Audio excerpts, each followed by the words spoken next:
Breaking news చూస్తున్నాం. విద్యా వైద్యానికి మా ప్రభుత్వం ఎక్కువ ప్రాధాన్యత ఇస్తుందని, సర్కార్ ఆసుపత్రులపై పేదలకున్న అభిప్రాయం మారేందుకు చర్యలు తీసుకుంటామని ముఖ్యమంత్రి రేవంత్ రెడ్డి అన్నారు. సామాజిక బాధ్యతగా ఏడాదిలో 1 నెల రోజుల పాటు ప్రభుత్వ ఆసుపత్రిలో పనిచేయాలని ఈ రాష్ట్రంలో ఉన్న ప్రైవేట్ డాక్టర్లకు సీఎం పిలుపునిచ్చారు. వైద్యులకు ఇష్టం వచ్చిన ఆసుపత్రిని ఎంచుకుని నెల రోజుల పాటు పనిచేయాలని, నిమ్స్, ఉస్మానియాలో పనిచేస్తే చాలా అనుభవం వస్తుందని తెలిపారు. నిమ్స్లో అదనపు బ్లాక్, ఎల్బీ నగర్, సనత్ నగర్లో ఆసుపత్రులు నిర్మిస్తున్నామని, త్వరలో అందుబాటులోకి 25 ఆసుపత్రులు రాబోతున్నాయన్నారు. ఇవాళ ముఖ్యమంత్రి రేవంత్ రెడ్డి బంజారా హిల్స్లో ఏఐజీలో ఆసుపత్రిని ప్రారంభించారు. రాబోయే 100 ఏళ్లలో తెలంగాణ రాష్ట్రం ఏ విధంగా అభివృద్ధి చెందాలనే దానిపై తెలంగాణ రైజింగ్ 2024 అనే విజన్ డాక్యుమెంట్ను తయారు చేస్తుందని, ఇందులో హెల్త్ టూరిజంకు ప్రాధాన్యత ఉండబోతుందని తెలిపారు.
విద్యా వైద్యానికి మా ప్రభుత్వం ఎక్కువ ప్రాధాన్యత ఇస్తుందని, సర్కార్ ఆసుపత్రులపై పేదలకున్న అభిప్రాయం మారేందుకు చర్యలు తీసుకుంటామని ముఖ్యమంత్రి రేవంత్ రెడ్డి అన్నారు.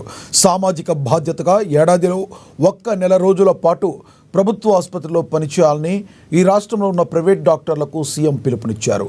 వైద్యులకు ఇష్టం వచ్చిన ఆసుపత్రిని ఎంచుకుని నెల రోజుల పాటు పనిచేయాలని, నిమ్స్, ఉస్మానియాలో పనిచేస్తే చాలా అనుభవం వస్తుందని తెలిపారు.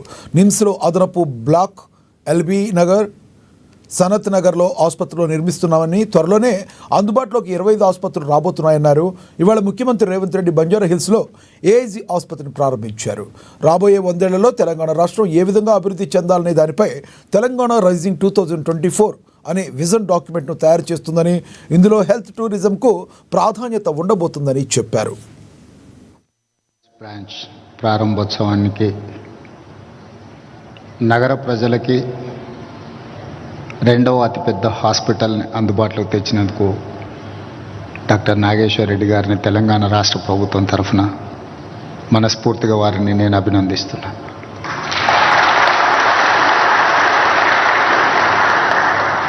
పాతిక సంవత్సరాల క్రితం ఈ నగరంలో గ్యాస్ట్రో ఎంట్రాలజిస్ట్ స్పెషలిస్టుగా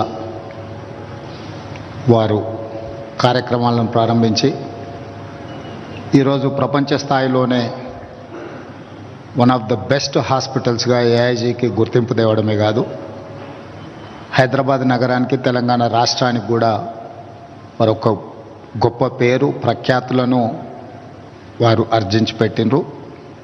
అందుకే భారత ప్రభుత్వం ఈ మధ్యలో పద్మ విభూషణ్ బిరుదు ఇచ్చి డాక్టర్ నాగేశ్వర్ రెడ్డి గారు ఈ దేశంలోనే ఒక గొప్ప వైద్యుడు, పేదలకు అందుబాటులో వైద్యాన్ని తీసుకొచ్చి లక్షలాది మంది పేదల ప్రాణాలు కాపాడడంలో ప్రధానమైన పాత్ర పోషిస్తున్నారు అని చెప్పి కేంద్ర ప్రభుత్వం గుర్తించడం తెలుగువారందరికీ గర్వకారణం. ఇక వారికి రావాల్సిందే భారతరత్న ఒకటే. ఖచ్చితంగా భారత ప్రభుత్వం వారికి భారతరత్న ఇచ్చి గౌరవిస్తుందని చెప్పి నేను భావిస్తున్నాను. తెలంగాణ రాష్ట్ర ముఖ్యమంత్రిగా నా వంతు ప్రయత్నం డాక్టర్ నాగేశ్వర్ రెడ్డి గారికి భారతరత్న రావడానికి అవసరమైన ప్రయత్నం చేస్తామని చెప్పి ఈ సందర్భంగా మీ అందరికీ తెలియజేస్తున్నాను. ఈరోజు హైదరాబాద్ నగరం, తెలంగాణ రాష్ట్రం ఒక హెల్త్ టూరిజం హబ్గా మారింది. యుఎస్లో జినోమ్ వాల్యూ, యుఎస్లో సిలికాన్ వ్యాలీ ఉంటే ఈరోజు మనకు హైదరాబాద్లో జినోమ్ వ్యాలీ ఉంది.